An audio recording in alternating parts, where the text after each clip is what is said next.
Good afternoon. Welcome to another segment of the Jermaine Brown Sports Talk Show. Today is Tuesday, November the 4th, 2014. Today's topic is about who should be the New York Jets starting quarterback going into the 2015 season. But before I get into that, I want to talk about what has led up to that point, or what has led up to this point where now we're asking this question.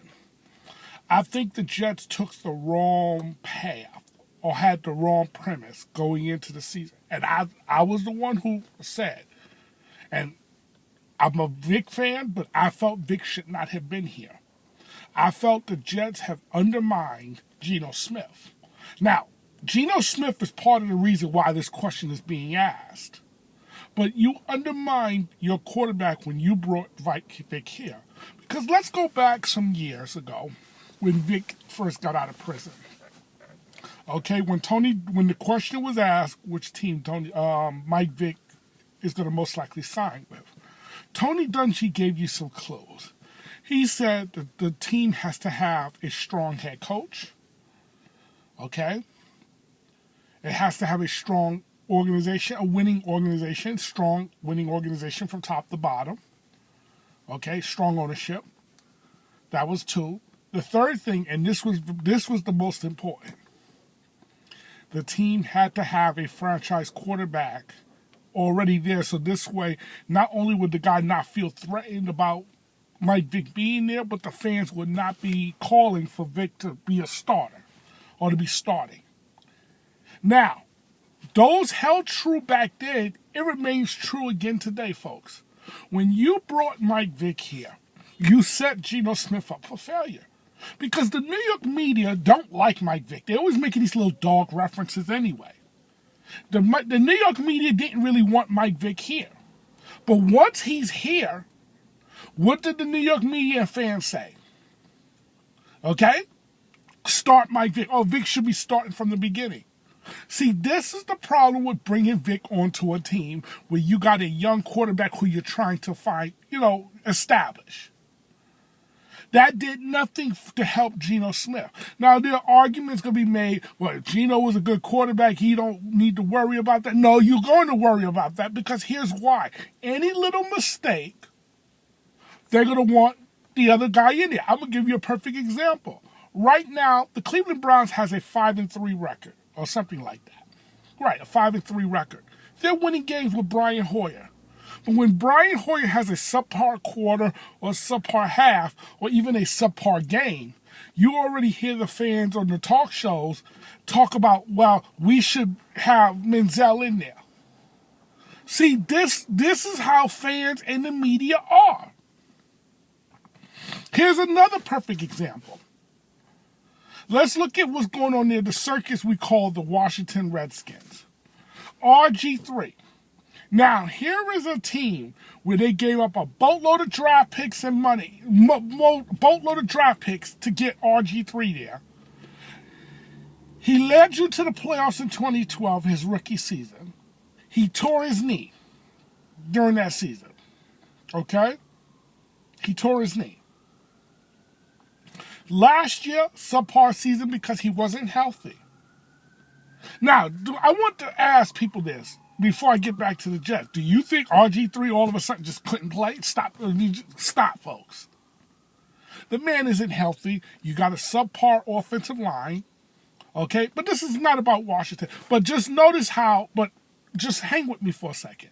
Just notice how when RG3 went down with the Achilles tendon in week 2, injury, Kirk Cousins came in, and he did well in relief. What did the questions start asking? Is RG3 going to be the quarterback when he comes back? Now, why is this question being asked, folks? Because it's a setup. It's a setup for... It creates a bad, hostile environment. It's setting the guy up, really, for failure. Because here's Kirk Cousins, who has done nothing in the league, and already people want him to start based off a half or based off what he did in preseason because of what Joe Theismann said. See how you could create a negative environment at that position? That creates a negative environment in the locker room. It forces guys to take sides. You cannot have that. See, you got to have it where, especially at that position, the quarterback position, because there could only be one quarterback on the field at the same time or at one particular time. So you got to have it as to where everyone knows this is the guy. This is the guy we got to work with. There can be no quarterback controversy, folks. I've always had this theory. If you got two quarterbacks, that means you've gotten zero. You don't have any. Okay? I've always had that theory. So, what is this leading me now to? When you brought Vic here, you automatically set Geno Smith up for failure. Because unless Geno played lights out from day one, he had no chance of keeping hold of that position.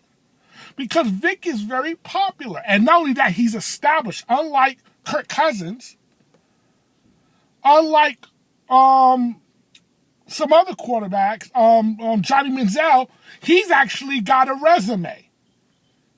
Okay? And so we got to look at this like,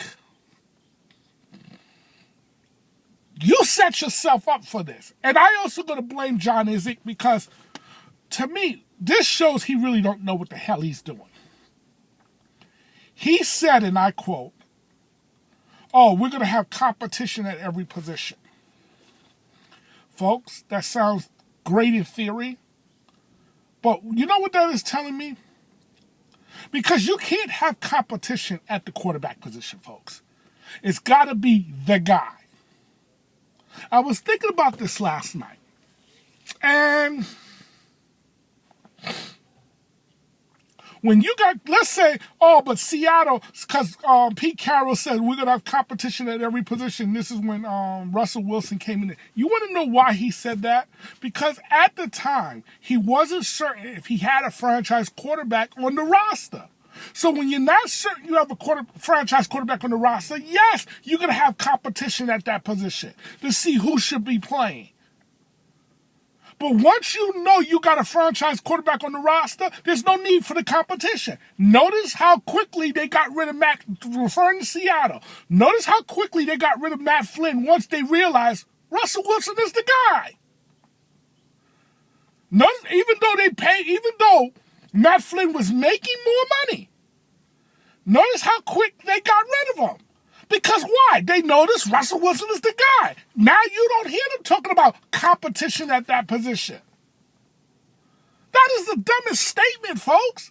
So when you told me, when you brought Vic in here, we're going to have competition at that position, you're sending out mixed messages. Because if you're drafting Geno to be the guy, you can't have competition at that position. You got to let Geno be the guy. Until Geno proves he's not the guy. So you set this up, and then when Vic got here, Vic quickly found out they may have said competition at this position, because the only reason Vic came to New York, folks, was that he thought he had a shot at the starting job. And then once he got here, he realized he had no shot because they never intended on giving him a shot. See, this is how the Jets do business. And this is a bad way of doing business. See, so you set everything that happened up this season in motion. Because, you see, you got to understand something. You have a GM who has one vision and a head coach who has another. Rex Ryan doesn't have the time to mentor or to bring along Geno Smith. Rex Ryan is in the business where he needs to win games. John Izek is trying to find out about develop Geno Smith. Rex Ryan doesn't have the time to develop Geno Smith. See, let's look at there in Washington. Go back to Washington, D.C. with RG3. When Jay Gruden got hired there, Jay Gruden got hired to specifically mentor RG3, to develop him. Jay Gruden doesn't have to win games this year. That's why they can throw RG3 back out there after an injury, because they don't have to win games this year. They got to find out if RG3 can be their quarterback. But Rex Ryan is in a different position. Rex Ryan doesn't have time to mentor or to develop a quarterback. He needs a quarterback who can step right in and play immediately because he needs to win games. See, so you got conflicting messages. You also got conflicting agendas. This is what led to the season we have now. And Geno Smith helped play a part in his benching. So I'm not going to put this all on the Jets. I also got to put some of this on Geno Smith and Geno Smith's lap as well. Which now brings me to who should be quarterbacking in 2015. Now, I do not think that Geno Smith is the long-term answer here in New York. Okay? So now the question is, who is? Well, that is going to be for the powers to be to make that decision. But I'm going to say this. We do have a starting quarterback on our roster, and that is Mike Vick. Vick is a capable starter. He's just not the long-term solution. So this is what I am going to say to the Jets. If you do not believe that Marcus Mariota or Jameis Winston is a starting quarterback or franchise caliber quarterback or whatever, then to me, keep Vick here for a year or two until you can find the guy. But if you do believe that one of them is a franchise caliber quarterback, well, then you're obligated to go and get said individual. You got a duty to go get said individual. Now, when I come back, I am going to tell you which quarterback, whether it's Winston or Mariota, assuming that I believe both or one of them a franchise caliber quarterback, should the Jets get. Because I don't think that Vic should be the quarterback here next year. Because I do think one, if not both of these guys are franchise caliber quarterback, and I'm going to tell you when I come back who it should be. Welcome back to another segment of the Jermaine Brown Sports Talk Show. Today is Tuesday, November the 4th, 2014. Now, the question is, because I do believe there are only two potential franchise quarterbacks in this year's draft, coming out in this year's draft, and I'm not sold on the others. So I'm not even going to talk about the others. I'm going to talk about two in particular because these two are going to be at the top of the draft. Marcus Mariota, the quarterback out of Oregon, and Jameis Winston, the quarterback out of Florida State. Now, there's some debate as to whether Winston will even go at the top of the draft or whether he will even go in the first round. Not because of his play on the field, but because of his antics off the field. And those are legitimate concerns, his antics off the field. Now, let me preface this by saying this. Winston is not having a Winston-type season, which means his season is not as good this year as it was last year. He's not playing the same ball. Part of it is because the team around him is not as good, but a large part of it is also he didn't raise his level of play. He didn't really work on his game in the offseason, and I think he needs to focus on being a quarterback. Okay? Because, some team is about to hand you the keys to their franchise, and there comes a point where, hey, they need you to grow up. That being said, see, this is where now I'm conflicted because Winston is the better quarterback. He's not playing as well this year as Marcus Mariota. Marcus Mariota is playing better. But if you look at the stats, they're not too far off from each other. Really, you would think that Marcus Mariota's stats would be far and away better. That's not the case. That's the scary part, is because Winston is not as good this year, and yet numbers-wise, he's not too far off from Marcus Mariota. Now, I'm not going to hold that against Marcus Mariota because I like Marcus Mariota. The question is he a franchise caliber quarterback? I personally think so. And because of that, see, and this is where I'm conflicted, because I was listening to the Mike Francesa show on Friday, and he had on Gary Danielson. And Gary Danielson said something that I thought was very revealing. He says if you are a team that's in need of a quarterback in this year's draft, you have to. He didn't say you should. He says you have to draft Jameis Winston. Now, for those who may not know who Gary Danielson is, he is the CBS analyst who calls the SEC games. In other words, when there's a big SEC game on CBS, Gary Danielson and Vern Lundquist is doing the gig. Okay, this man, he was a backup quarterback back in his day and age. He knows the position.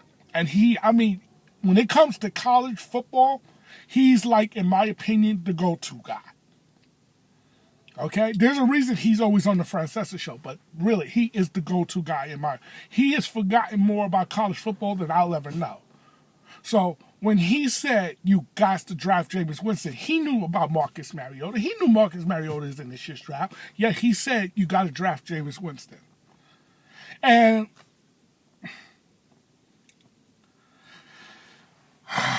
oh boy.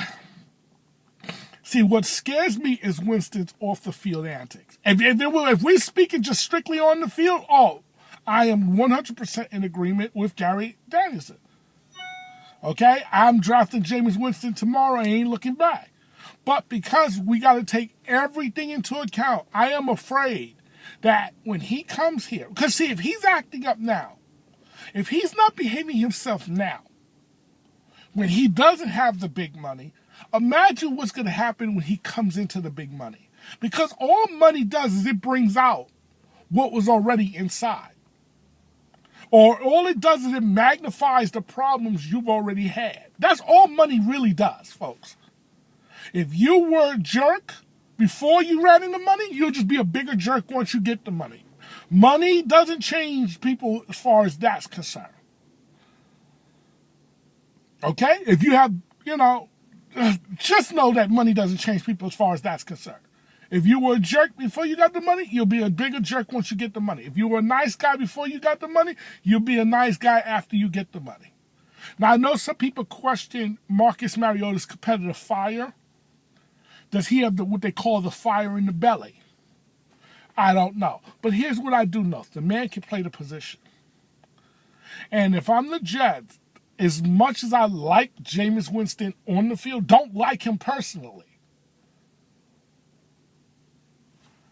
I would go with Marcus Mariota over Jameis Winston, just because it's the safe move. But then there is that theory, though, and it's a legitimate one. The Jets have had a history of missing out or screwing up at that position, which the Jets really can't afford to get wrong again. So, I want to reserve the right to come back, say, a couple of months from now, and either confirm or revise my statement on this. But as of right now, if I had to choose today, I would go with Marcus Mariota over Jameis Winston because of the off-the-field issues. But I would be very conflicted because, the reality is Winston is clearly the better quarterback, folks. Really. Gary Danielson compared him to Andrew Luck. That's the highest praise you can get. He says you're gonna have to live with the high turnovers. But this guy is Luck. He can make all the plays, all the throws. He plays hurt. He's a winner. This guy, he's a winner. Just put it that way. He is a winner. Think about it this way, folks. Last year, Florida State was not a better team than Auburn. Auburn had the better team. Auburn played at a much tougher conference than Florida State. They had the better team. The only thing Auburn didn't have was a Jameis Winston. Last drive, boom, boom, boom. Touchdown, game over. Okay? That was the difference between Florida State last year and that Auburn game. If they don't have Jameis Winston, they don't win that game, folks. Let's just put it that way.